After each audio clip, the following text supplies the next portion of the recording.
Halo semuanya, selamat datang lagi di Intermezzo. Jadi hari ini aku habis ngambil paspor, ini dia pasporku. Dan di video kali ini aku bakal ngasih tahu ke kalian bukan tata cara sih, tapi kayak gimana step-step dan juga langkah-langkah pembuatan paspor, terutama di masa pandemi kayak gini. Karena pembuatan paspor di masa pandemi kayak gini dibilang gampang, dibilang susah banget. Karena memang ada beberapa hal yang harus kalian perhatikan sebelum membuat paspor. Nah, apa aja itu? Silahkan simak video ini sampai selesai. Mungkin teman-teman ada yang mau bikin paspor atau mungkin ada yang mau memperpanjang paspornya. Silahkan simak video ini sampai selesai.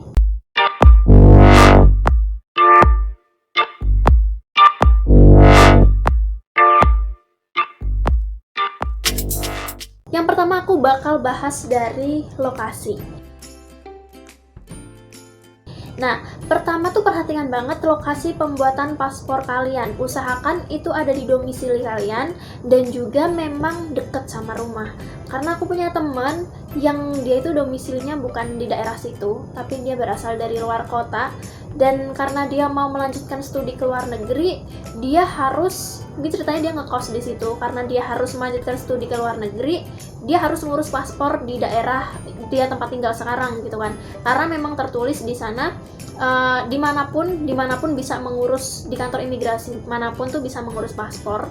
Tapi memang agak dipersulit kalau bukan domisili kalian. Jadi kemarin itu kalau nggak salah temanku perlu berbagai surat-surat, apalagi kalau misalkan dokumennya tuh ada di tempat dia berasal gitu kan. Jadi kalau bisa usahakan di tempat domisili kalian. Kalau memang misalkan bukan di tempat domisili, kalian memang perlu agak effort ya, perlu berjuang penuh gitu biar kalian tuh bisa gampang memproses paspor kalian. Nah, poin yang kedua yang wajib kalian perhatikan juga adalah tingkat keurgensian hal kalian yang berhubungan dengan paspor ini. Maksudnya tuh seberapa urgent kalian mau keluar negeri gitu kan, karena paspor kan memang bertujuan untuk mengantarkan kita ke negeri ke negeri seberang gitu, dan kita harus perhatikan tingkat urgensi tujuan kita ke negara orang itu. Karena di masa pandemi ini kantor imigrasi itu benar-benar hanya melayani yang benar-benar urgent banget nih, harus banget keluar negeri gitu kan. Bahkan mereka mengkategorikan kategori urgensi itu. Yang pertama adalah untuk pengobatan di luar negeri.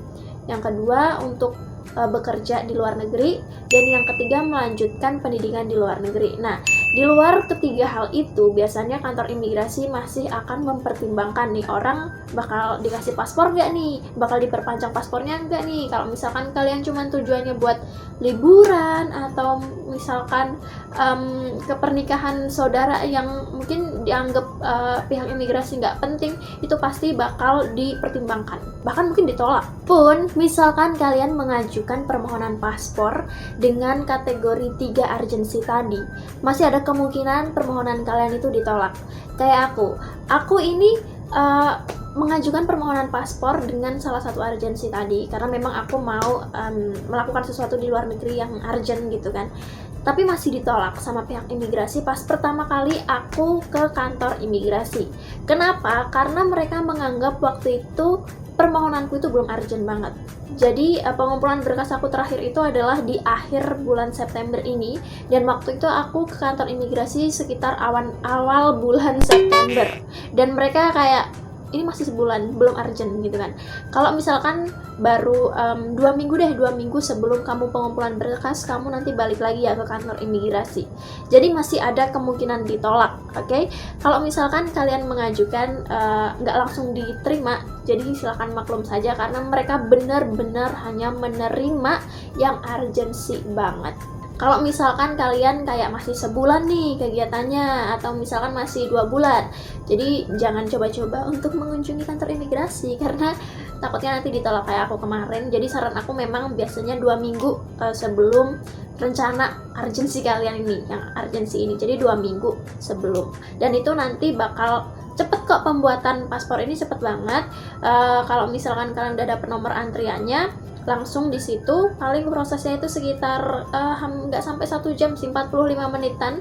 Itu dari tahap pendaftaran, isi formulir, terus wawancara, foto, ngambil sidik jari, itu sekitar 45 menitan total. Setelah itu kalian melakukan pembayaran, habis itu ditunggu 3 hari kerja, paspor kalian langsung jadi. Dan ini aku langsung jadi 3 hari setelah aku pembayaran, kok cepet. Oke, dan yang perlu kalian perhatikan selanjutnya selain tadi lokasi dan juga urgency adalah syarat pembuatan paspor. Jadi aku saranin jangan sampai ada satu syarat pun yang miss, yang ketinggalan atau gimana, karena itu bakal mempersulit diri kalian sendiri ya. Jadi untuk pembuatan paspor itu kemarin syarat-syarat khusus yang untuk aku ya, itu adalah pertama KTP, itu silahkan dibawa KTP asli dan juga fotokopi. Terus kedua KK, itu silahkan dibawa juga fotokopi dan juga aslinya. Dan yang ketiga itu adalah akte lahir, silahkan dibawa fotokopi dan juga aslinya juga. Dan fotokopinya itu wajib di kertas A4. Untuk KTP-nya, karena KTP kan kecil tuh, kalian bisa minta ke mas-mas fotokopiannya untuk diperbesar di ukuran A4.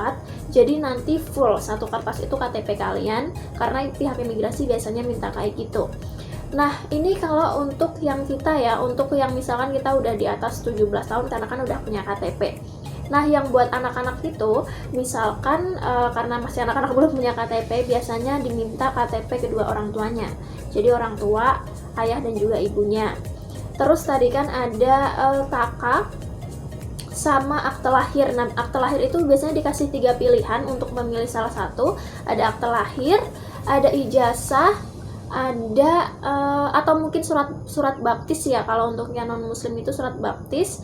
Dan juga ada juga apa ya, selain akte, ijazah, sama satu lagi itu surat nikah. Nah, buat yang udah nikah ya, yang masih jomblo jangan coba-coba pakai surat nikah. Nah, pokoknya itu jadi persyaratan yang harus kalian bawa sebelum melakukan pembuatan paspor. Jadi silahkan dibawa semuanya yang udah aku kasih tahu tadi sebelum membuat paspor, biar kalian sampai sana nggak bingung nih apa kayak gitu. Oh ya, dan satu lagi, buat menunjukkan buat menjadi bukti kalau kalian keluar negeri itu adalah sebuah urgent banget. Biasanya pihak imigrasi ini akan meminta bukti seberapa urgent atau seberapa penting kalian mau keluar negeri. Biasanya mereka akan meminta surat pengantar dari pihak yang kalian akan kunjungi gitu kan, dan menjadi bukti kalau ini orang emang dibutuhkan nih di luar negeri kayak gitu. Kayak misalkan kalau hal pengobatan tadi misalkan kalian mendapatkan surat rujukan atau surat yang memang mengharuskan kalian ke rumah sakit di luar negeri itu kayak gitu. Pertama, kalau misalkan kalian mau bekerja di luar negeri, kalian pasti akan diminta surat bukti kalian diterima di perusahaan itu, dan juga tanggal kalian kapan akan mulai bekerja, atau tanggal kapan kalian harus melakukan pengobatan. Terus yang ketiga, kalau misalkan kalian akan kuliah di luar negeri, kalian diminta untuk ngasih surat penerimaan, LOA, Letter of Acceptance. Jadi surat penerimaan kalau misalkan kalian resmi diterima di kampus itu, dan juga menunjukkan kapan tanggal kalian akan mulai perkuliahan. Nah, itu tadi syarat-syarat yang wajib kalian kasih ke pihak imigrasi sebelum benar-benar memproses paspor kalian. Pokoknya rusak atau hilang itu malah kalian kena denda daripada kalian perpanjang biasa